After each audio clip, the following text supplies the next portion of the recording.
Hello guys, back too much. ഇന്നത്തെ video എന്ന് വെച്ച് കഴിഞ്ഞാൽ ഞാൻ എൻ്റെ സ്ഥലത്ത് നിങ്ങളെ പരിചയപ്പെടുത്താൻ പോവാണ്. ഞാൻ ഇപ്പോൾ നിൽക്കുന്നത് പത്തനംതിട്ട ജില്ലയിലാണ്. പത്തനംതിട്ട ജില്ല അടൂർ ഭാഗം വഴി വന്ന് പറക്കോട് ആ സ്ഥലത്ത് ചെറുകുന്നത്ത് എന്ന് പറയുന്ന ആ സ്ഥലത്താണ് ഞാൻ ഇപ്പോൾ നിൽക്കുന്നത്. കൂടാതെ തന്നെ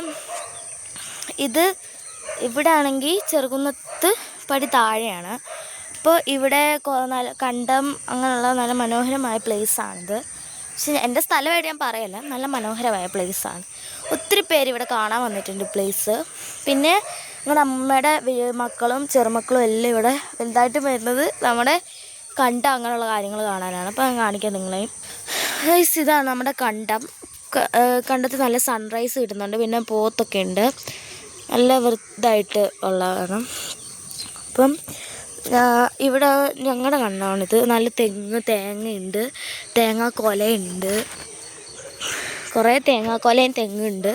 പിന്നെ മാവുണ്ട് ഞങ്ങൾക്ക് കേട്ടോ. അപ്പം മാവിൻ്റെ അടുത്തോടെയാണ് നമ്മൾ പോകാൻ പോണത്. ഇത് ഞങ്ങളുടെ അപ്പുറത്തെ മാമൻ്റെ കാറാണ്.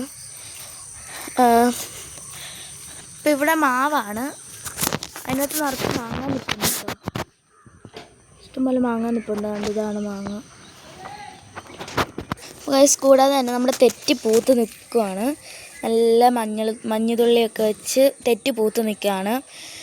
പിന്നെ ചെമ്പരത്തി അതൊക്കെ പൂത്ത് നിൽക്കുകയാണ്, നല്ല വൃത്തിക്ക് പൂത്ത് നിൽപ്പുണ്ട്. അതുകൊണ്ട് താഴെയൊക്കെയാണ്. പക്ഷേ ഈ ചെമ്പരത്തിക്കാളും ഒത്തിരി താഴെയാണ് പൂത്ത് നിൽക്കുന്നത്. പിന്നെ കരിവേപ്പില, ഇതാണ് ഞങ്ങളുടെ ചെറിയ തോട്ടമാണ്. കുറേ പൂക്കളുണ്ട്. പിന്നെയെന്ന് പറയുമ്പം ഞങ്ങൾക്കൊരു കണ്ണിമാങ്ങ ഉണ്ടായിട്ടുണ്ട്. നിങ്ങളെ കാണിച്ചു തരാം. ഈ വഴിയാണ് പോണത്. ഇത് എൻ്റെ പണ്ടത്തെ സൈക്കിളാണ്. ഇതിൻ്റെയൊക്കെ സൈഡിൽ കൂടെയാണ് നമ്മൾ പോകുന്നത് കണ്ണിമാങ്ങ കാണാൻ. ഗായ്സ്, ഇതാണ് നമ്മുടെ കണ്ണിമാങ്ങ. ആദ്യമായിട്ടുണ്ടായ മാങ്ങയാണിത്. പിന്നെ താഴെ വലിയ മാങ്ങ നിൽപ്പുണ്ട്. ഇതാണ് വലിയ കണ്ണിമാങ്ങ. പിന്നെ കുറേ കാഴ്ചകളുണ്ട്. ഞാൻ ടെറസിൻ്റെ മണ്ടയ്ക്ക് കയറി കാണിക്കാതെ നിങ്ങളെ. ഇപ്പോൾ ഞാൻ ഓപ്പൺ ടെറസിൽ കയറിയിട്ടുണ്ട്. അപ്പോൾ ഇതാണ് ഓപ്പൺ ടെറസിൽ നിന്നുള്ള കാഴ്ച. ഇവിടെ വെള്ളമാണ്. ഞാൻ ഇടയ്ക്ക് വെള്ളത്തിലൊക്കെ കളിക്കുമായിരുന്നു, പക്ഷെ ഇപ്പോൾ കളിക്കാറില്ല. ആണ് ഗായ്സ്.